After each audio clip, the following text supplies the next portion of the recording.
David Banner. Who are some of the other people, man, who have been a support mechanism to you just through life? You know what? Probably the most important person would have to be Dre. You know what I mean? He's and we go back and forth, man. Like, we have had some really cold fights. You know what I mean?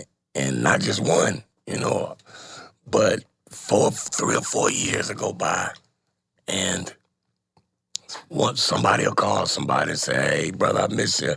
How's your energy doing? You know, come see me," or "I'm finna come see you," or blah, blah, blah. And Dre's been the only one that's given me really tough love when I was swimming in those waters trying to find my way back, right? Because what I was craving was the shit that I'd lost.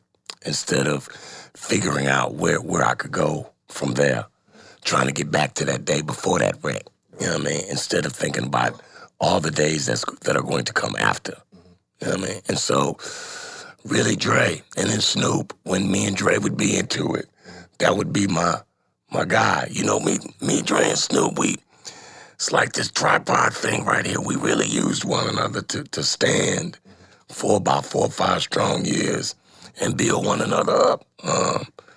When Suge turned into, well, there was before all of that shit cracked, me and Suge that was my guy. You know what I mean? I'm from Dallas. I didn't grow up in the streets. You know what I mean? I'm a big old boy, so most motherfuckers won't try me because they don't know whether or not I'm gonna whoop their ass or not. You know what I mean? But I'm not a gangster, not a thug, never really understood that shit. But when Suge came, he was like a big kid, you know what I mean? And we kicked it. And we started working together. This is before even Dre.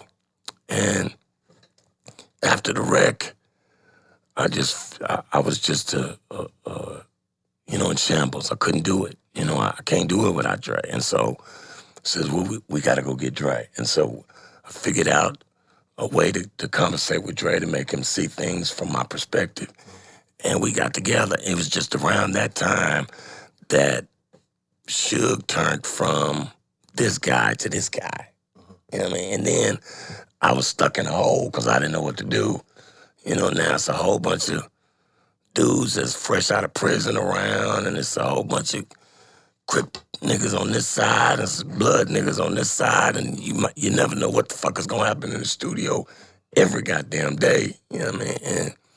And so I'd have to get really lifted just to be in that space for me, because I was out there by my goddamn self, and Snoop says, man, I really respect you because your mama can't help you out here. You know what I mean? Like, but as long as I'm around, I don't want you to worry about nothing. And him and Nate, R.I.P., and the rest of those Dog Pound boys, they really surrounded me and gave me that comfort. You know what I mean? But it was a bloody mess out there for a minute. You know what I mean? And so one of the things that really just made me say I can't I don't want to go there, but Breed served as a mechanism for me to just escape. And so that's what I did. I had already been here with Breed once. And so I told him I'm going to make a record. You know, Dre was thinking about making a record called Helter Skelter. I was mad. So I just took that whole title and concept and ran to Atlanta. And somebody gave me a deal to make the record. You know what I mean? And so they gave me $500,000. And in the state of mind I was in that time, especially in 1995 in Atlanta, we all know it was hot as fucking fish grease out here.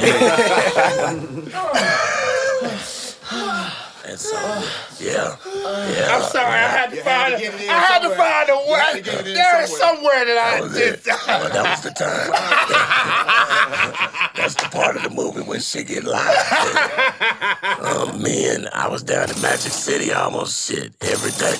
Matter of fact, I was one of the only cats that, you know, when you go in Magic, it's changed all around now, but you go in Magic and you go, as soon as you hit that door, you look to the left for some stairs. I was one of the few folks that could just walk in and walk down them stairs. Yeah. I did that plenty of nights. Plenty. He said plenty. Plenty. And so, yeah, I enjoyed that time and made that record. It was, it wasn't my best work, but people enjoyed it. So, there it is. But I was still drowning. Mm-hmm. You know what I mean? But I had a shitload of money, and so it seemed like everything was great. And so I made the record and went through that $500,000 and lickety split. Right. And ended up back at ground zero with nothing. And so I couldn't continue in the rate I was going, so I had to tuck my tail between my legs, so to speak, and go home finally. You know what I mean? And I went home, and my mother wrapped her arms around me. And I picked myself back up and tried again, tried other things. And that's when Erykah Badu came. And then she gave me reprieve because she hugged me really tight and said, "You don't know who you are," and she hugged me so tight to her bosom that it felt like home. Mm-hmm. And so I just went over her house all the time. And we developed a bond and a friendship that goes way back to when we was kids. Mm-hmm. And we had a beautiful little baby. And for that next 4 or 5 years, I didn't give a shit about music at all where I was concerned. I was in her sessions. Mm-hmm. I was carrying her bags and her, whatever, and was enjoying it, every bit of it. You know what I mean? And she gave me this beautiful baby. And right after Puma was born, or 3 years after Puma was born, I got a call from Dre. We'd had a big fight about that helter-skelter shit. And he called me and said, "Man, congratulations, on everything you got going. I'm so happy and proud for you." The Death Row shit had exploded. He said, "I got to go my own way. I want to do some other things." I said, "Well, if you need my help, I'm there." He said, "Yeah, I want you to come back out." And so, me and Erykah, we bumped heads about that, but she understood. And I went back to California again to try it again. I was a vegan. By that time, I got skinny. I was still fast and pretty, just couldn't rap. Yeah. And still had that pen in me, and went out there to help that guy build his next episode, and got right back on the dope. It's a cold game. Regina is the balance of our show. Is there any questions that you have, Regina? I want to find out some more of the songs that you've written. Oh man, We Want Easy. Still Talking Shit. Straight Out of Compton. Ooh. Fuck the Police. And them crackers. Sorry. Always Into Something. Nothing But a G Thing. Ooh. Shit, girl, there's a lot of them. You know what I mean? That's dope. Yes. What's that one, though, that you, every time you hear that motherfucker, you be like, damn, like that was that one? The only song that really, the one song that when I hear it, it moves me is The Formula. That's it. That's my shit. And I'm a Marvin Gaye guy. What you want? Tell me what you want. The Formula. Oh, I don't. Yeah, I know. Oh yeah, we don't have nothing over here to actually give that feeling. But that's all. That's all I got for you. But always. Hey.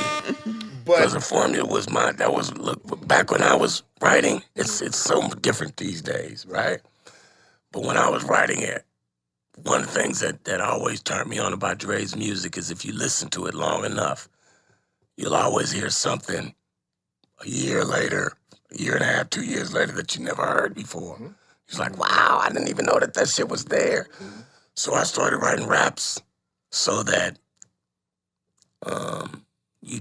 years later you'd go, oh shit, that what the fuck that meant. You know what I mean? I purposely did that because I knew how people would react because that's how I reacted. Mm-hmm. And The Formula is Run, KRS, Slick Rick, and Rakim. Right. High energy, flowing with the wisdom, sense of a rich man, knowledge in the rhythm. Whoa, wow. That was my formula. This is what I'm using to come up with a style so I'll interact all together better with the crowd. Yeah. Damn. Man, that was so dope. When that song came You were I was on the West Coast. Yeah. I thought you were on the West Coast. Repeat it for That the was people dope. out there. Yeah. I was gonna say when that song came out, I was on the West Coast and I thought you were a West Coast. I'm like, we got one. But you were from Dallas. Oh, you from the West? Hey. You represent well. Yeah, man, look at him. I came in with boots on and a cowboy shirt on today, so Texas boys in the house. But then, yeah, I just wanted to be a part of that team. Yeah. It was a great team, Cube. And Cube was really the heart and soul of that movement. But Dre was the architect. So how much did you work with like Cube before he got up out of there? Yeah, we did the We Want Easy album straight out of Compton record. Okay. Yeah, and we pushed each other. You know, it was a lot of rewrites. There's a lot of I'm not letting that nigga do me like that and take my shit back and fix it up. You know, like one in particular was the grand finale on my record. But the last song on your album. Yeah. Q came in and just I thought I had a dope ass rap. And then Q came in and did that shit that he did, and I was like, nah, man, Cause Cube go first and you go last, right? Yeah. Yeah, he fucked me up. Fucked my shit around. And so I had to go back to the laboratory and kick it back into gear. But that's what we did for one another, right? It was friendly competition. Yeah, bro. It was friendly competition, but we was dead serious. You know what I mean? Because I was the best. Nigga, I'm the best motherfucker in here. And I bet he was like, all right, motherfucker, let me show you something right quick. In Cube, it's always that first line. You always know what you're in for. And that first line. You know what I mean? Goddamn, I'm glad y'all set it off. You know what I mean? Oh, you knew it was finna be some bodies around that motherfucker when he got through. Let me ask you a question. Like saying that, and then what I want to do after this question is move into the present and the future. Like, where's D.O.C. now? What is he playing? And because I know some of the stuff, so that's why I'm just trying to push us forward. But, bro, sometimes I think we don't know who we are in history. Like, there's no way that Malcolm knew that he was Malcolm. There's no way that Bob Marley knew that he was Bob Marley. Bro, to know who all of you all were, and at the time everybody was standing in line with each other, to say, like, Ice Cube, and now we know who Ice Cube is now. To say who Dre is, knowing who Dre is now. Knowing Snoop, I still trip out the fact that I could go down to Snoop's house, open the door, be like, what up, Unc? Get something to eat while he's sitting over there eating candy and smoking weed. But that's still Snoop. Yes, like, you are still D.O.C. Just like Lee was saying, like, as close as we are as friends, I never let that get in the way of who you are to me and what you meant to music.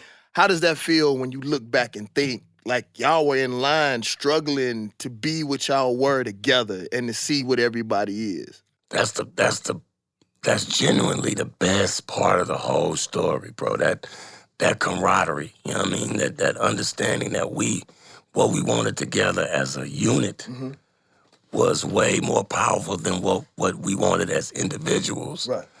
And what we built together as that unit. What we built back then. You with that? Come on, man. I'm just making sure. Well, go ahead. You keep working. Yeah. What we built as a unit is infinitely more important than any of the things that, yes, sir, any of the things that we could have wanted as individuals. I don't think that folks know, damn, David. I don't think that folks Stop distracting him, man. I was doing this for myself. I know, but it's a distraction. Because I didn't know if he was. This story's awesome. I don't think that they knew they had any inclination that the music they were making was revolution music. I think that they was just making music in a time that it needed to be made, right?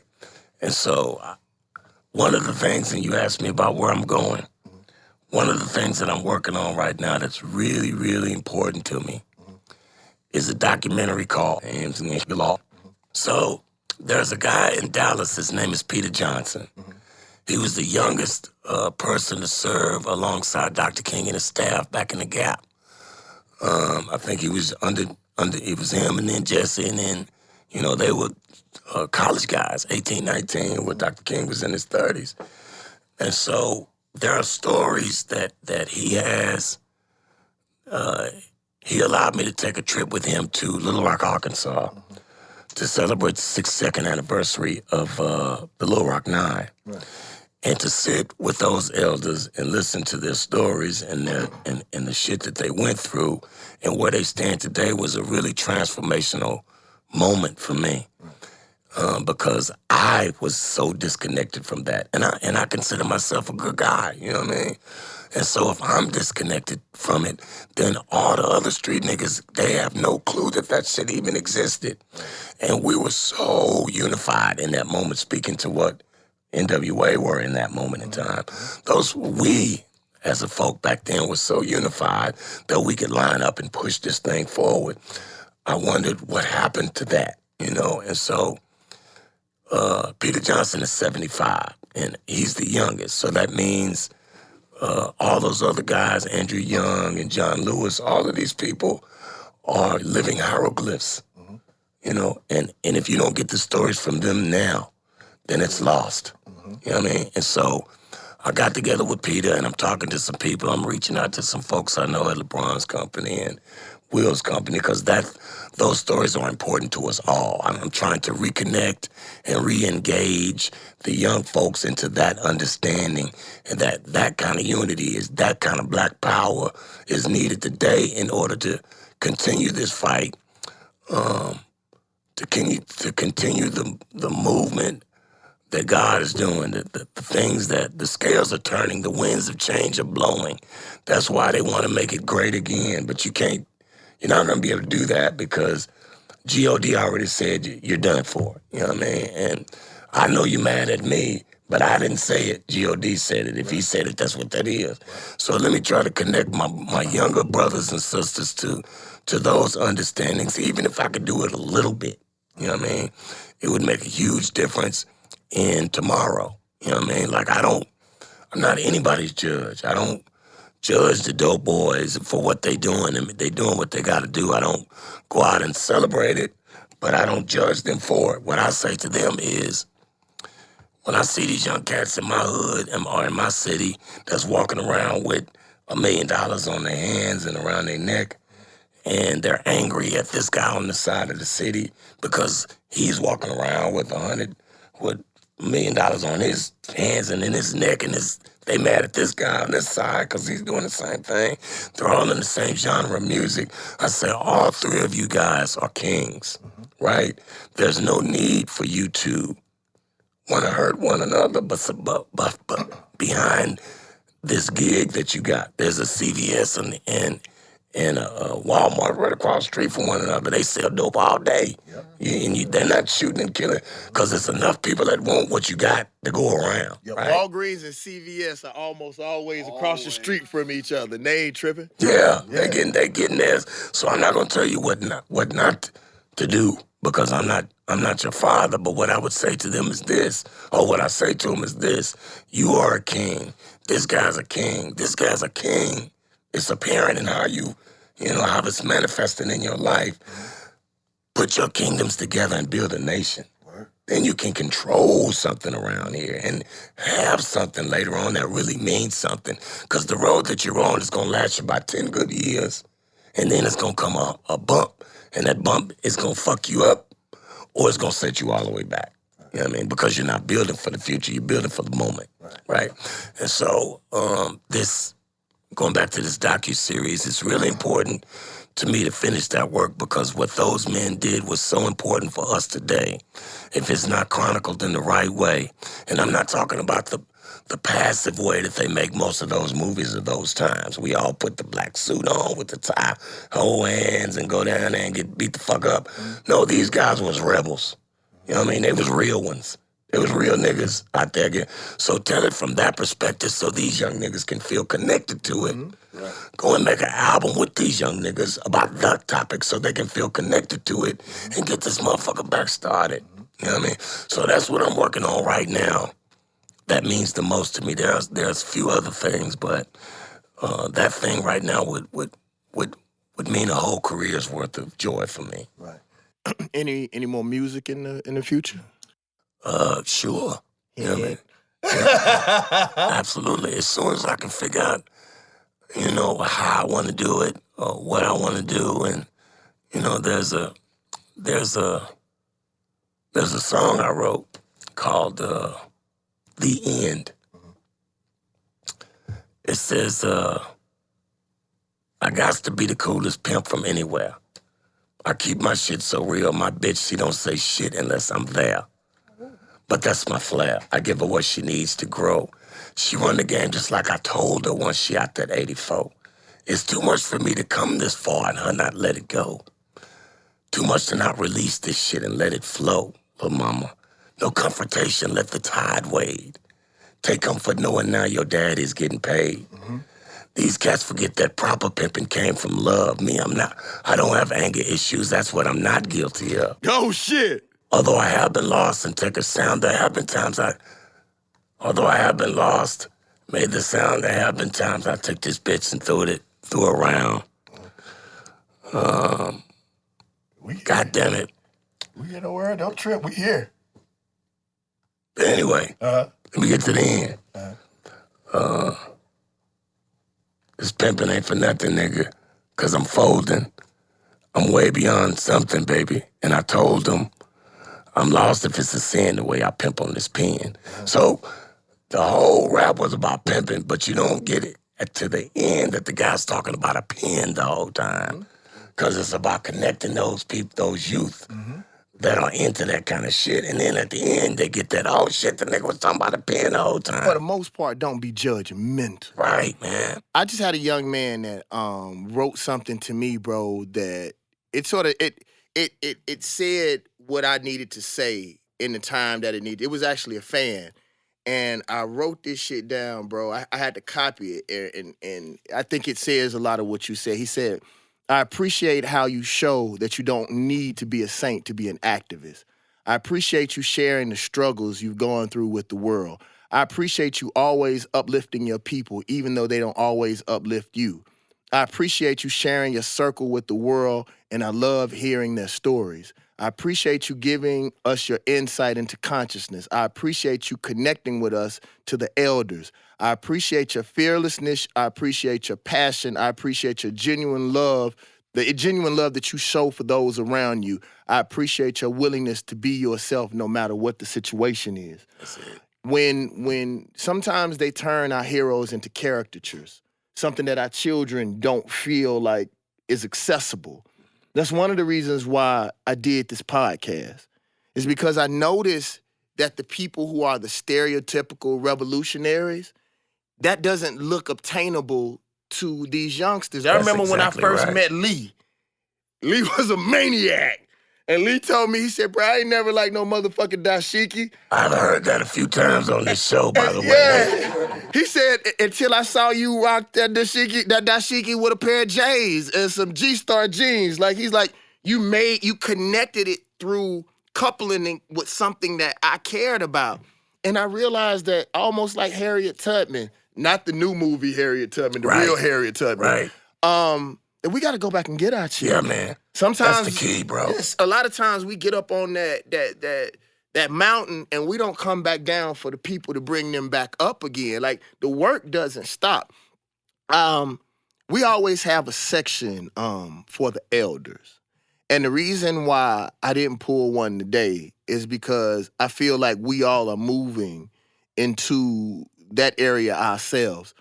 Is there any message as we close out, bro, that you want to give to the youngsters? Man, look at him. The most important thing for us, as an us, is the young folks. Right. That's it.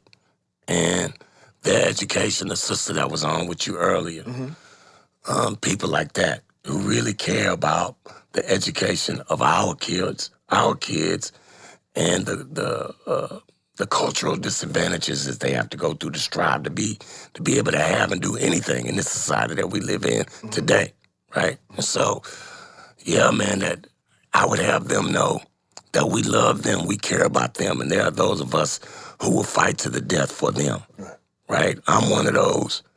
I've been through the fire. I know how the shit feel to win. I know how the shit feel to lose. Most of my life I've been the guy in the room that's probably the brokest. You know what I mean? But you'd never know it. You know what I mean? Because I'm still me. Money has never made me who I was. You know what I mean? It's all within me. So, and I say this because this woman blessed me recently with 2 little boys, and that shit really. That was the time I really started to wake up. When Erica gave me that beautiful little girl, that was what started it. When this woman, my new wife, gave me these 2 little boys, and Erica was the doula that delivered my youngest son. Wow. Yeah, that was cold, wasn't it? Wow. I mean, hey, that's how. Hey, you win. That's how we do it over there. That's how we do it in Texas. You know what I'm talking about? But those young men made me see how important it is, because I could see myself in them, to get out of here and quit living in yesterday and start living for tomorrow. And so I want them to know, all of the young, beautiful black children of color in this nation, that that's what I'm doing. I'm trying to live for tomorrow because it's theirs, and I want it to be the shit. Well, bro, from the bottom of our heart, bro, we like to thank you for coming through. In closing, anybody you want to shout out, anything you want to plug, anything you want to sell, anything that you want to say in closing? No, man, I just, I want to reiterate what the young man wrote to you. Yes. To you. I'm thankful and grateful for you. It's been a shining light for me to get up away from where I was and start thinking about where I'm going. I'm glad to be able to come back to Atlanta because I fucking love this place. It's the blackest fucking city I've ever seen. And it's the whitest city I've ever seen. It's a strange thing, but I love it here. I've never seen black folks love one another as much as they do in this city. Yeah, without all that fucking hating. I think it's so much success here Maybe. that people not tripping on seeing somebody else. It's a football team, it's a basketball team, it's construction companies. It's so many black people, and even with the police, they don't know whether you fucking... You could be Andrew Young. Yeah, son, or nephew or something. Whoever. You know what I'm saying? You got protection in a city like this a little But bit. fucking 3 minutes outside this motherfucker, they'll give it to you. Oh, yeah, I bet. I heard about a law that says, recently, that says in Atlanta, if you are going to police a place, you have to be from that place. Right. Yeah, that's the shit. Right. Yeah, man, you shouldn't be able to live way out there in the white world and then get paid to come over here. Because it's the thing I tell folks all the time. When they get to talking about that racism shit, I say, would you allow your child to go to a school where the principal and 5% of the faculty were pedophiles? And of course they go, hell, motherfucking no. Then why would you allow a known racist and KKK, why would you give him a gun and tell him go police those people? Because you know what's going to happen with that. And then sit back and wonder and be shocked that it's some bullshit jump off. Like, that makes no sense to me. I say the same thing about schools. I said, would Jewish people allow Nazis to teach their kids? And everybody would be like, hell no. And I was like, well, why are you okay with allowing your oppressors to teach yours?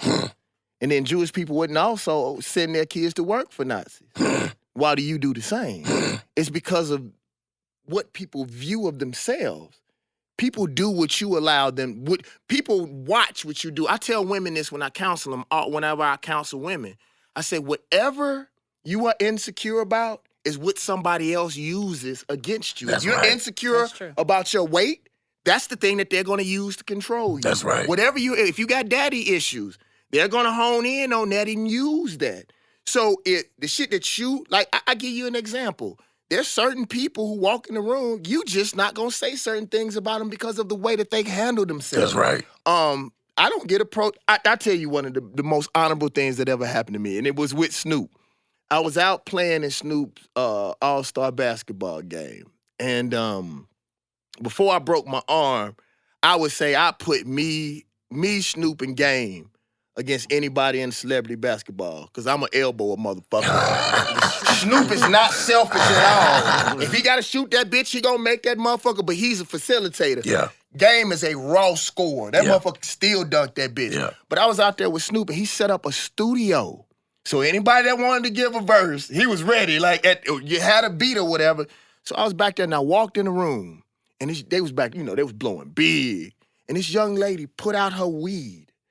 And then I was like, what? She said, I respect you so much that I don't want to smoke weed in your presence. Wow. And I was like, babe, like, it's cool. Like, I blow every now and then. Like, it's cool. Don't trip. She was like, no. She said, I respect you, and I look up to you, and I have so much admiration. And I'm learning to stop taking that from people. Because a motherfucker talk about you like a motherfucking dog. You'll take that. And we'll take it and even beat their face in. But when a person is giving to you, we got to take that too, man. Yeah, man. Let me tell you what I was over here doing, bro, just so you know. I always say that because I'm a producer, that I'll find something in any situation to fit somebody's verses.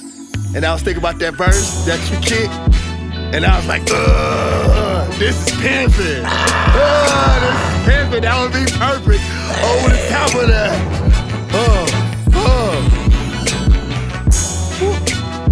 But speaking of verses, Dave. Yeah.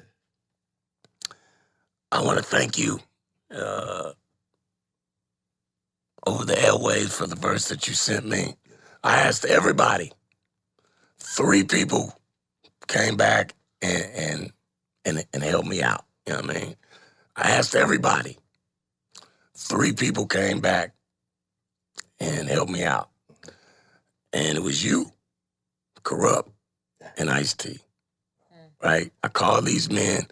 Nobody asked anything. They just took the beat, did what you did, put their shit on, and sent it back. Right? And you was in your God box when I got mine. You know what I mean? That I was doing that time when I was in that mode of, bro, I wanted to crush every fucking thing that moved, bro. Oh, man. I was in this zone, and then something happened. It's crazy. Not that I'm not in that mode again, but I sort of felt like I came into my apex and became one of the best rappers during the time when it meant the least. Like, I remember going on the motherfucking BET